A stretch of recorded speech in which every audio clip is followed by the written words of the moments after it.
How to avoid highways on Google Maps. If you're looking to take a more scenic route or just want to stay off the fast lanes, here's exactly how to avoid highways in Google Maps. To turn off tolls, the first thing you'll want to do is to search for your destination. So I have one already here. So what you're going to do is you're just going to click on that and then you're going to hit on directions right here. Now, once you hit on direction, make sure you have your starting point set as well.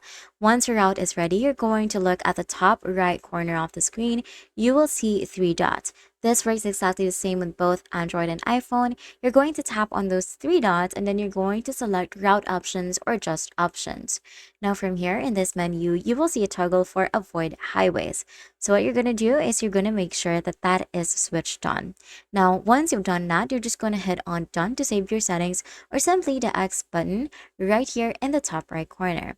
Now, one important thing to remember is that this setting stays active until you manually turn it back off. So if you're only avoiding highways for one specific trip, don't forget to head back into your settings later if you want to use the highway for your next commute. I hope this helps you to find a smoother ride. If you have any questions, feel free to leave them in the comments and I'll catch you in the next one.